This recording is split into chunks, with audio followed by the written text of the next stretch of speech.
Good morning. I appreciate the invitation to speak today in Madrid. This is the first time I've actually come to the country as well as to Madrid itself. And I hope that this talk can provide you a perspective, a useful perspective on the global market. I found in giving talks that it can be helpful to provide you with a summary at the beginning of what I want you to take away from the talk. So I'd like to start with TLDL, which is too long, didn't listen version. I think that this age of publishing is exponential for two reasons. One is production complexity, and the second is consumer complexity, and I'll explain that in the course of today's talk. And we can do something about it. I think in particular we can begin with the end in mind, and the second is that we can invest in our use of standards with a reminder that standards help us remove constraints, but only when they are truly standard. So if you put that another way, our fate as an industry is not dependent on platforms, all of which are known to us. Rather, I feel that it's interdependent, based upon standards and a commitment to collaboration within the industry. Now, this collaboration is tied to the reality of living in an exponential age. I'm not going to challenge you with math. Sebastian gets to do that later. But exponential growth follows a defined curve, right, in which each step is predictably higher than the one that preceded it. It's y equals x to the n to a certain power. Each change that takes place in an exponential equation compounds the speed, the complexity, and the difficulty of the world in which we live, work, and compete. Keeping up becomes more difficult over time. I don't think I need to work very hard to convince you of this. I think we all feel it. And in our world, there are multiple types of complexity. And for my talk, as I said a moment ago, I'd like to focus on two: production complexity and then consumer complexity. So here are some examples of production complexity. Over the past decade, the number of new titles has grown significantly, even as the size of book publishing has reasonably stagnated or potentially declined somewhat in certain markets. The average sale per title that is published is down. Traditional publishers are competing not only with each other, but with a host of self-published titles that may be priced well below what the list price is for traditional titles. We're also producing more formats than we ever have. It took decades to move from hardcover to trade paperback to mass market. But in the last 12 years, we've seen the rise and partial fall of the ebook, the rise of audiobooks and continued, the advent of streaming formats, the growth of new business models that offer subscription services, as well as digital lending through libraries. No one thinks that this is the end of that period of change. Any indexed and searchable content can be considered a format. That makes metadata and rights key components of how we sell intellectual property now. Some genres, notably scholarly publishing, have made pretty good progress in terms of keeping up, but most publishers and their supply chain partners are still struggling. Now, there are many ways to think about production complexity. I'd like to walk through a bit of history, which is admittedly simplified, to explain why this age is particularly exponential. So here, I've outlined four aspects of publishing production, characteristic fundamentally of the US market and perhaps some others that you're involved with. These are the things that we need to do to get a book from an idea to a consumer. From the early days of publishing to perhaps 150 years ago, publishers controlled all aspects of the business. So if you're developing a manuscript, it may have been contracted to an author, but the publisher edited, laid it out, produced it, printed it. So too did it sell it. But bookshops were more or less synonymous with their publishers. Some of the earliest forms of copyright, in fact, reflected the need to protect what publishers created from being illicitly copied. So flash forward to about the last 150 years, publishing has evolved to support retailers who were not owned and operated by the publishers themselves. This is a period of time when distributors entered the market, moving books from printers to retailers. Markets moved from very local to citywide, then regional, then national. Books were still expensive, though, and most people could not afford them, but they were increasingly available in places that had previously not been served. Now, if you think about it, you can imagine the complexity in this new scheme. Accounting for sales, even in an area without very many returns, was a new and more far-flung effort. Operating and financial relationships had to be established between trading partners, and there was a natural fear of losing control over copyright.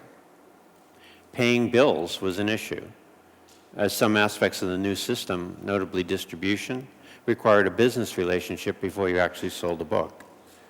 This was a big first step, moving from job shops to essentially a local publisher printer, and then eventually, and after that, to a market-based publishing model.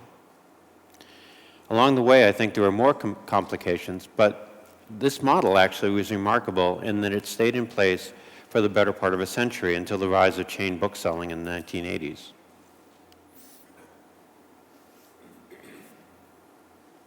Although it seems like there was a long period of time between chain bookstores and the start of online selling, it was really less than 20 years. This is another aspect of exponential change. The change that occurred today builds on change that occurred yesterday or before, each iteration seemingly coming faster than the one that preceded it. So in the US market, publishers initially greeted chain booksellers as a welcome relief from the need to deal with hundreds or perhaps thousands of individual retailers. It felt easier to talk to a few companies, but that decision had consequences that are, in hindsight, all too clear. So in the last 20 years, we've been through more than one change, many tied to digital evolution. The rise of online selling, as an example, made metadata far more important. Digital books themselves help make everyone a potential publisher. Consolidation, which is in part a response to the growth of online retail, has given some publishers a reason to also become distributors once again. Print on demand changed the model from print, then distribute, to distribute files, then print.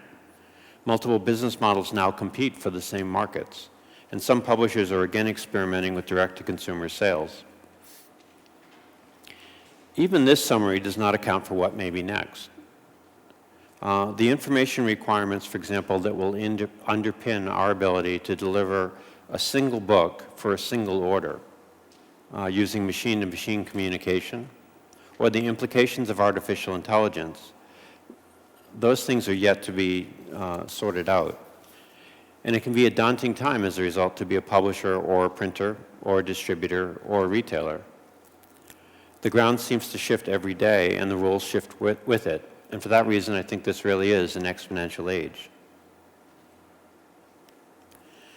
Now, 9 years ago, I was working on a talk that I later named Context First, which is the chapter I think that we're referring to in the book that Hugh McGuire and I edited.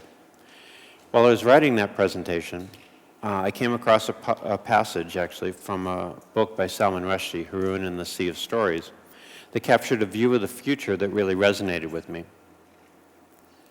So in preparing this talk, it struck me that the passage offered meaning here as well. In the middle of significant change, we really need to see a path toward hope and a lasting basis for coping or even embracing our changing environment. So I'd like to revisit that talk again today. You may be familiar with it, but in the book, the lead character, Haroun, a young boy, sets off to find stories for his father, who's lost his ability to tell tales and make a living. Along the way, Haroun comes across If, the water genie, who at first does not treat Haroun very, very kindly. But at a low point, the water genie relents, seeing Haroun being quite despaired, and starts to tell him about the ocean of the streams of story. And even though he was full of a sense of hopelessness and failure, the magic of the ocean began to have an effect on Haroun. He looked into the water and saw that it was made up of 1,000,000,001 different currents, each one a different color, weaving in and out of one another like a liquid tapestry of breathtaking complexity. If explains to Haroun that these were the streams of story, and that each colored strand represented and contained a single tale. Different parts of the ocean contain different sorts of stories. And as all the stories that had ever been told, and many that were still being invented, could be found here, the ocean of the streams of story was in fact the biggest library in the universe. And because these stories were held here in fluid form, they retained the ability to change, to become new versions of themselves, to join up with other stories and so become yet other stories. So that unlike a library of books, the ocean of the streams of story was much more than a storeroom of yarns. It was not dead, but alive.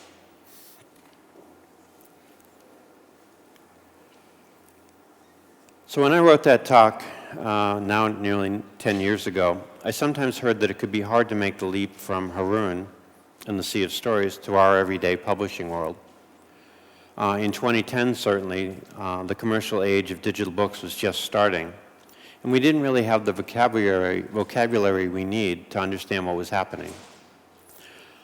So as I started to talk more, I started in response to talk more directly, observing that structure itself is not the same as format, and that format, whatever format you choose for a book, is not the same as an outcome. We are not hardcover book publishers or textbook publishers anymore.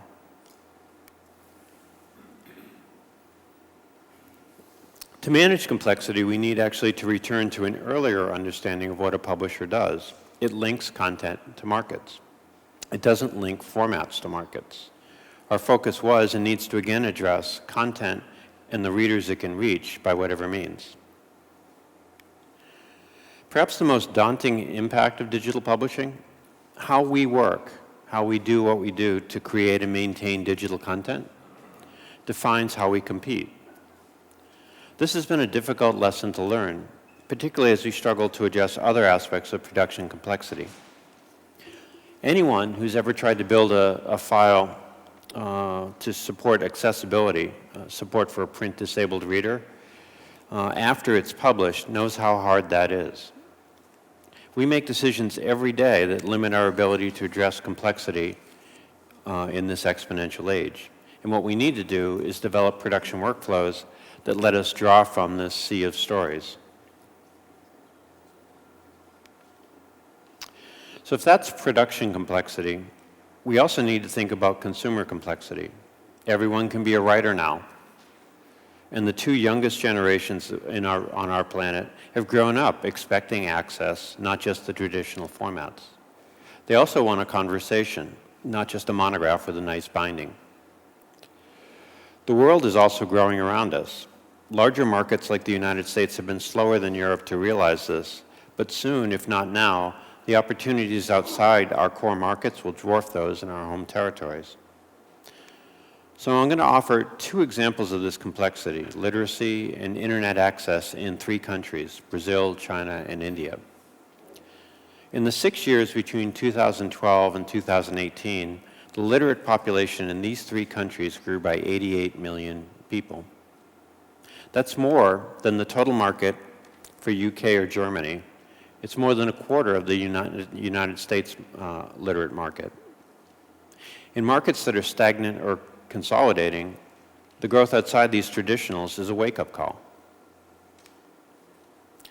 So, same 3 markets, this time looking at internet access.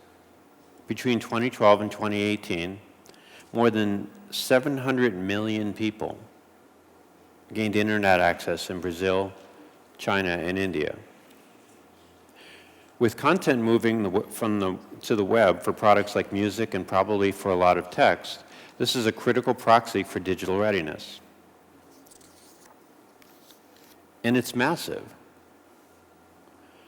Compare the change alone, the 700 million, to the number of people with internet access in the United States. It's almost 3 times as large. The total market for just these 3 countries is 5 times the size of the United States. And here's the thing, we're just getting started. I know there are business model discussions that are still unresolved, and they're not trivial. Things like price points, channels, product mix versus sales of rights have to be worked out, and they're not trivial discussions. But the opportunity is here, there, and I think soon enough everywhere. So I want to be sure to leave you with the same hope that Haroon felt after meeting the water genie.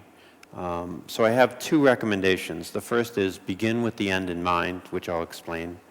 And the second is to promote and use publishing standards. So how do you begin with the end in mind? Now, several years ago, I suggested 4 ideas that I think still hold up, and let's return to them briefly. The first is that content has to become open, accessible, and interoperable. The current proliferation of file formats, rights management schemes, and device-specific content is really unlikely to persist, or if it does, it will limit our market. Content consumers, readers, are really looking for content that can be accessed across multiple platforms on a real-time basis. This is the problem that Kindle solved, but to its own benefit, not to the benefit necessarily of the industry. Now, content access is already being provided through cloud-based services, and the bulk of what we currently think of book sales may actually migrate from products to subscriptions over the next several decades. But much as professionals look for standard interfaces and database products, readers are going to want and come to expect similar interoperability in the digital content that they acquire or lease. The second is that publishers need to focus on using context to promote discovery. I think it's straightforward to understand, for example, genres like travel or cooking are fairly chunkable and offer opportunities to recombine or reuse content. Publishers such as Harlequin based in Canada or based in North America, now owned by HarperCollins, have already shown the value of creating context in entire product lines and using that context to promote discovery and trial. But to this point, publishers are still working to essentially provide that context at the level of a title. That's where our metadata exists. And I think what's exciting now is the opportunity to use available tools to capture and use to market more than just title-level metadata. And I think artificial intelligence and machine learning may play important roles here. The third is that this is an era of abundance, and we need to figure out ways to encourage greater and broader use of content. The current practice of editing content for a single use, even a single format, is expensive, and I think it's fundamentally unsustainable. In the future, a lot of our content will be recombined, reused, in many cases sold as a component or a chunk. This is one of the reasons why, again, you want to listen to Sebastian this afternoon. We already see this in textbook publishing and in some STM markets. In a different parallel example that applies for essentially a more news-oriented function, Bloomberg Media's efforts are built around the extensive deployment of a write once, read many model. And finally, I think we have to think about providing readers with tools that help them draw upon context to help them manage abundance. There's an awful lot of content out there. The Bloomberg example applies here, but so do several startups that have been working to link content to other content using metadata compiled at the level of a component, a chunk, even a passage. Developing and using these tools are areas in which libraries have been able to compete and provide lasting value. And although the nature of content repositories themselves are going to continue to change, abundance will only increase the demand, as libraries have shown, for context and the ability to leverage it. And I think the skills that librarians and library science have been using to direct and teach others how to find content could provide really useful and provide a solid foundation for efforts within publishing to provide those tools that manage abundance. So encouraging cooperation puts me actually on the other side of believing the best outcome is one in which we maximize our self-interest, and I want to explain why. Several years ago, I taught for 7 semesters at NYU, New York University's Masters in Publishing program. And for one class in each semester, we formed 2 teams of 2 gas stations competing against each other on a busy block. At the start of the exercise, both of those teams sold the gas for an identical price per gallon. And there were no conversations about price involved, just like real life. So for every 1 cent difference in gas price, the station with the lower price picked up 10% of the market. I gave the teams in each class a few minutes to think about the pricing strategy before they posted their first price. We repeated this exercise 5 times and calculated total revenue for the week. What was interesting was that across 7 semesters, 14 pairs of teams, 70 simulations, the results were strikingly consistent. One team would cut price, sometimes dramatically, to gain market share. The other team would follow, dropping price to regain at least part of the market share. Several teams actually stalemated at the cost of the gas itself, splitting the market and earning no profit for the last 2 or 3 simulations. In each case, the teams that had gained market share felt at first that they'd won, even though I'd been careful at the start of the exercise to not say anything about how success was measured. When I pointed out that even the teams with the highest market share had made less money than they would have if they had done nothing but stay at the same price, the lesson kind of came in focus. In fact, revenue maximization is the best strategy in markets where you can't control the cost of goods. Both gas stations would have actually been better off raising prices in tandem. You may be thinking, and think appropriately, as an industry, we can't collaborate on price, and that's exactly true. But we can collaborate on things that improve the value we deliver to consumers, and we can collaborate on situations that threaten to undermine that value. So the challenges we face are a function of a failure to collaborate actually in what I would say is defense of the reader. The results are things like platform lock-in, particularly evident for ebooks, which have essentially a single platform dominating the marketplace. That also limits innovation, and it creates a willingness to chase what I consider distracting alternatives. Fancy implementations of EPUB is a good example, rather than build good products on shared standards. I think the solution can be found in a collective willingness to invest in developing and deploying standards that actually give us back some share of the control we had in earlier eras.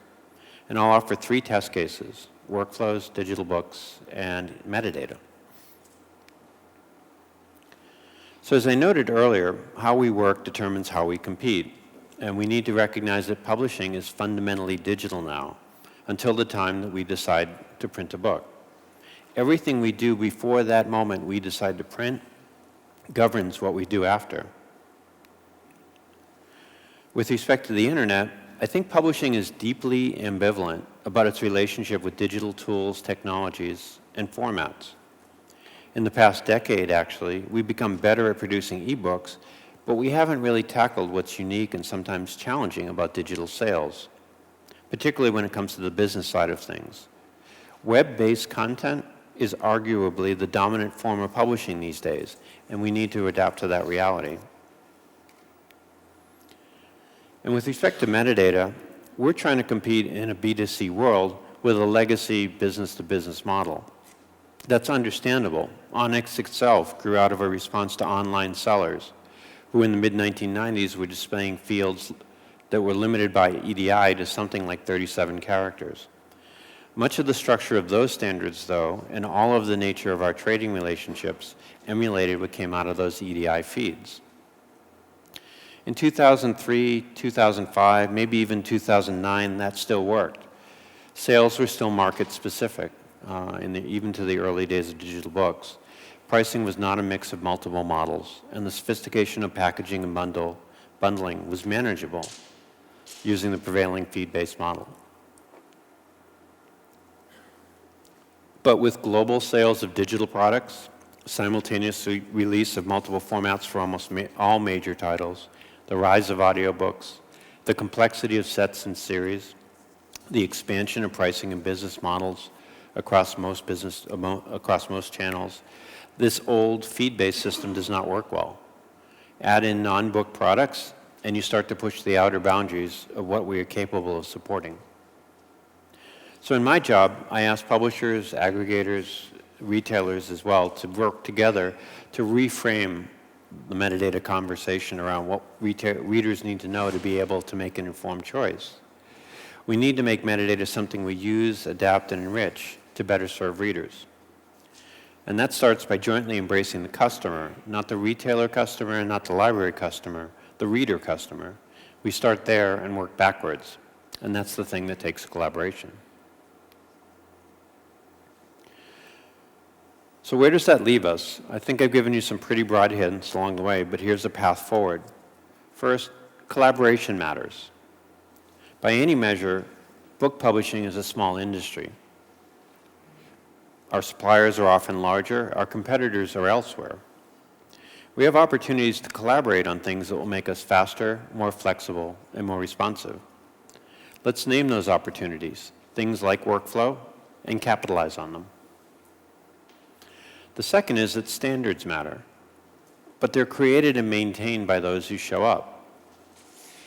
Relatively few companies in the book industry are actively examining ways to use standards as drivers for change, either for business models or for competitive advantage. We need to find ways to engage the most senior staff in these companies around core opportunities, and we need to set staff standard-setting efforts in a way that lead to positive change. For the love of all things good in this world, I also ask, can we agree that implementing them differently across senders and receivers and in markets around the world just makes progress harder? And the last piece is that workflows matter. And we have to use them to help us truly begin with the end in mind. That includes not just content, but metadata, whose models have to evolve to make that happen. So, by nature, I believe in possibility, and I also believe in agency, that we own our own fate. Not everything's achievable, but I think everything is in some way possible. Not trying or believing that we can do no better than steer our way through this current complex age has not and probably will not work really well for me. So I want to leave you, I gave you earlier in this talk one literary passage, and I'd like to close with another, adapted from the philosopher Christopher Robin. As you think about collaboration standards and workflows, particularly about publishing in an exponential era, remember, you're braver than you believe, stronger than you seem, and smarter than you think. Thank you.